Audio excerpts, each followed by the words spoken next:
All right. 6 years of Foamie Surfboard reviews. I started surfing foamies because my local break is crowded. Super crowded every freaking day. Yeah, lots of learners, lots of surf schools. You know, just a lot of people trying to surf shoulder to shoulder. My local break is inconsistent at best. It runs the gamut of ankle biting mush burgers to sometimes overhead closeout sets, and it's never really consistent. The days that it's good are rare. I always wanted to buy a nice hand-shaped longboard, but it was just outside my budget. And especially considering that, my break is crowded. It's hard when you spend like 500 plus bucks on a board, and you're just worried about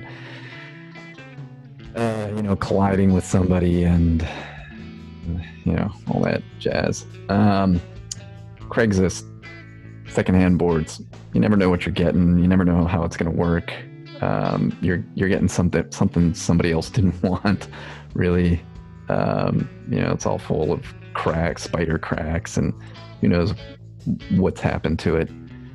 And board repair, I was tired of taking my boards in for repair because of said collisions and, just not having a board for a month or so, because, it needs a new fin box or whatever. And I live in the city. I don't have space or to have all that stuff. And I was tired of carrying like sun cure and stuffing wax into cracks and stuff like that. So I wanted a board that was crowd safe, ding resistant, crowd safe, I can drop in on stuff and not worry. I'm takes away the anger of, somebody dropping in on you or whatever. Something that was economical, wasn't going to cost me an arm and a leg. It was brand new to me. Shopping at the thrift store is cool, but sometimes you just want something that's just not discarded by somebody else. I wanted a board that, I could go for kamikaze, overhead closeout sets and not worry that the board's going to get snapped in half. And if it does, sure, whatever, it only cost me like $300. I wanted a board that I could, that was super fat and floaty, and I could take to catch the knee-high mush burgers, and, I could also sit outside with the logs and not just watch them catch everything that came in, and I didn't have to sit like way far on the inside till the wave shaped up enough to afford me to catch it like on a longboard. I've done a ton of research on foamies, probably like most sporting gear. It's made in Taiwan. 70% of them are probably made in Taiwan by objectglobal.com. Down in the right, you can see some resourceful sites that'll give you a lot of information on foamies. All right, so my first foamie was the Greco Surf. It was on Amazon, somewhere between 200 and 300 bucks, no brainer. It came with free shipping. I love this board. I actually had a lot of fun on it.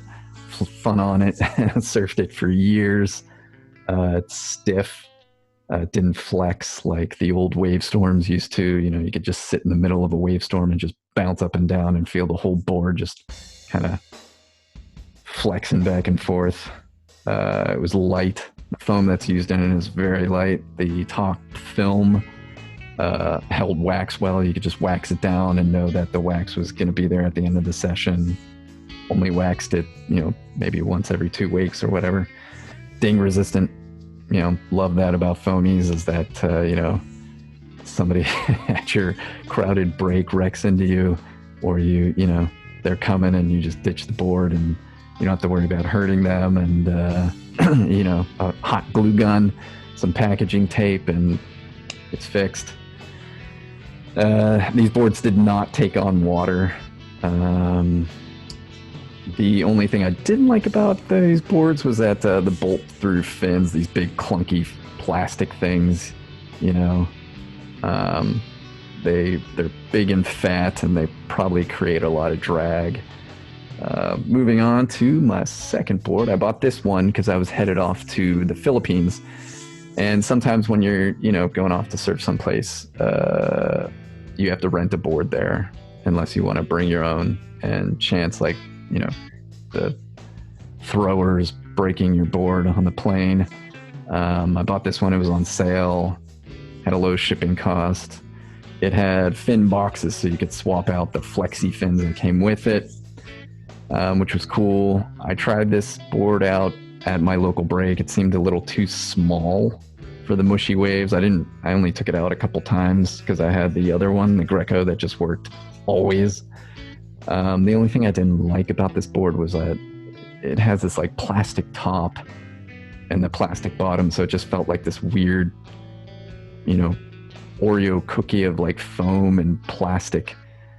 I don't know what the deal is with those. And the fin boxes actually stick out a little bit. They're not like recessed or flush with the bottom, which probably creates a little drag, but I mean, negligible because you're riding a foamy anyway.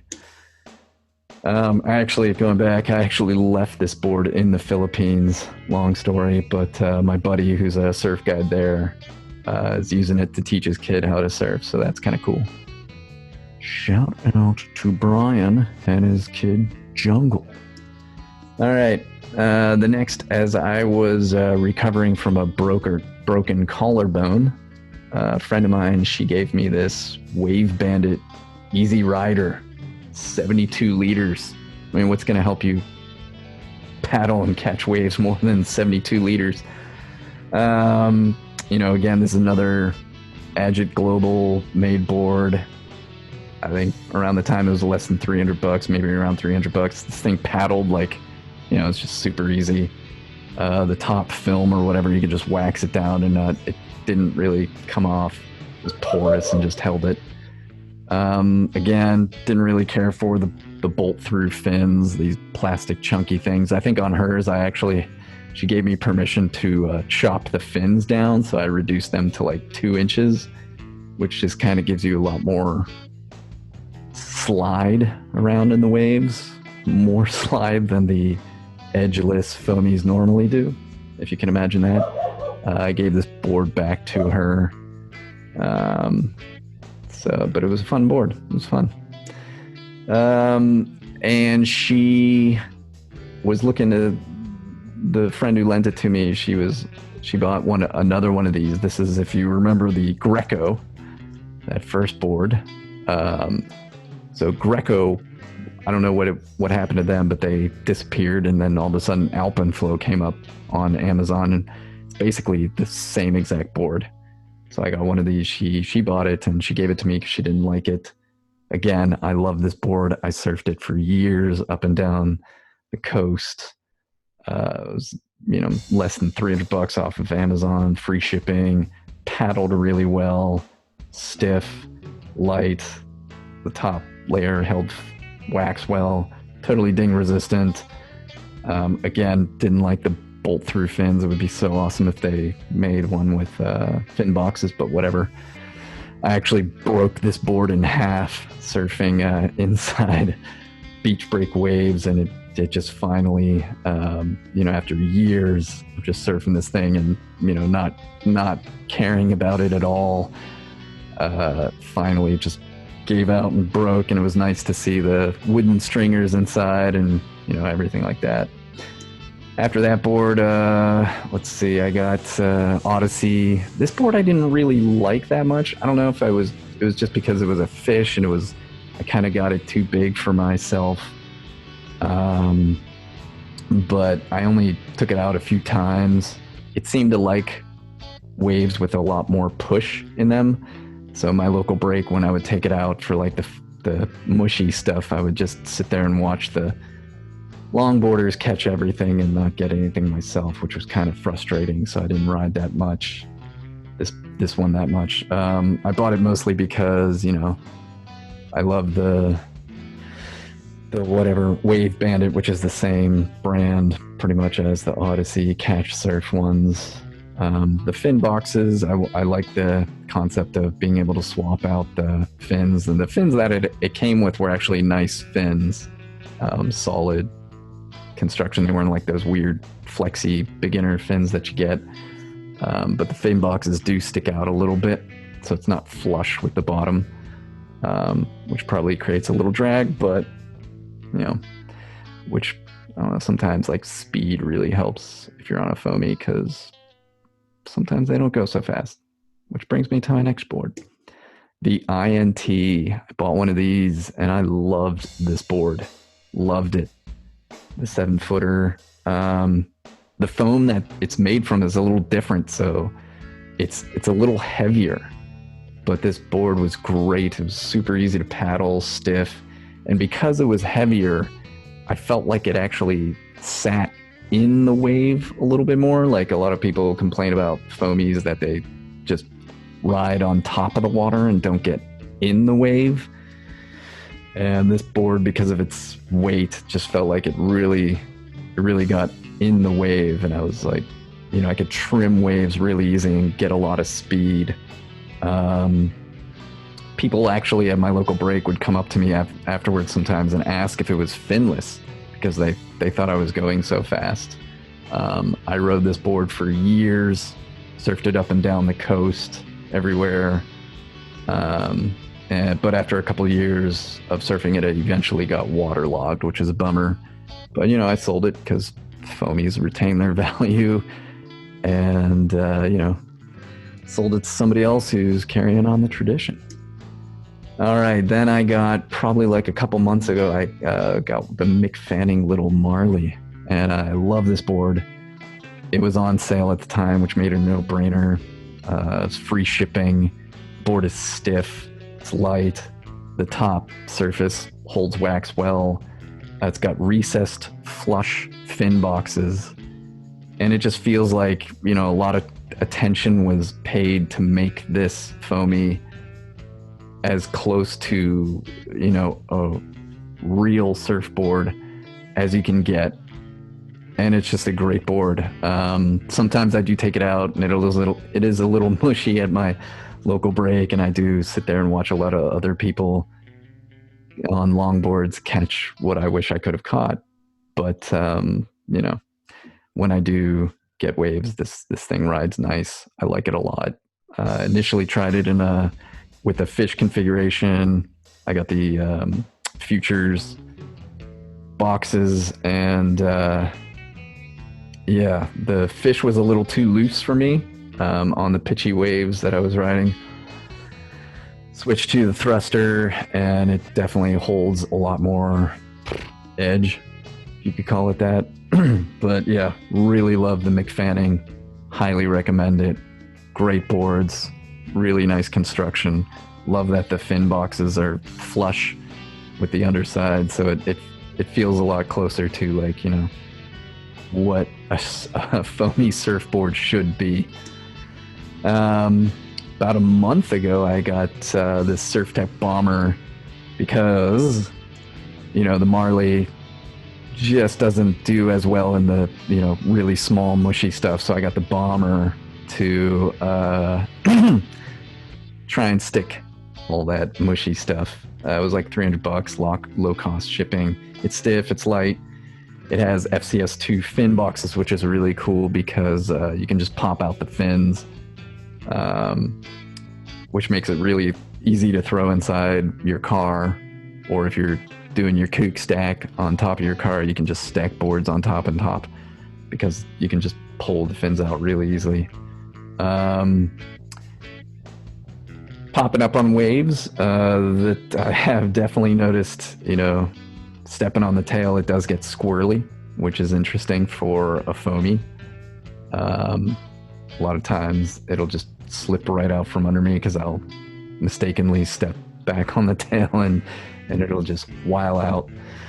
The fin boxes are not flush, which kind of makes it, less desirable and probably creates a little drag, but whatever.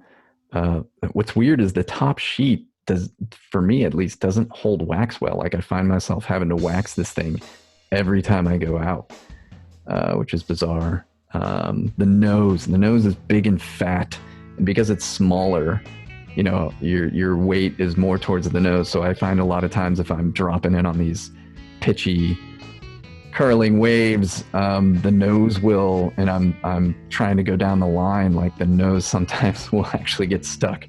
I mean, I'm sure it's more to do with my shit-tastic surf skills, but I do notice that I'll just see the nose dip to the side of the wave, and next thing I know, I'm getting ragdolled. And there's virtually like no rocker on this thing, so sometimes, you know, paddling for a wave, if it's windy and it's not glassy, which my break is not glassy most of the time, the nose will dip under as I'm paddling, and then it's really hard to just get it back out no matter how much I'm heaving my chest and trying to lean back and get my weight towards the back of the board. Like, it's just hard to get the nose out of the wave. So there's that. But otherwise, I'm liking the bomber. It's fun. And it's real easy because it's small and has so much float to just throw in the car. I can fit it in my girlfriend's car. And she has a small, like, 2-door. So it's ideal for that. So I'll keep holding on to the bomber. And then next up, stepping up to an almond. So that's coming soon, and I just got a email from the folks at Almond that you know, they're shipping these. The Pleasant Pheasant. It's 100% recycled. It looks like the fin boxes are pretty flush, hopefully all the way flush with the board. But yeah, you know, I think it's going to be a big step up in foamy evolution, and it's exciting to see, you know, what the industry is doing and how they're making things better. So that's really cool. And, you know, since I've done so much research, thought I'd pass it along. Here's some other brands to check out. Crime. Local surf shop carries some of those. I picked one up and it was really light. It felt really well made.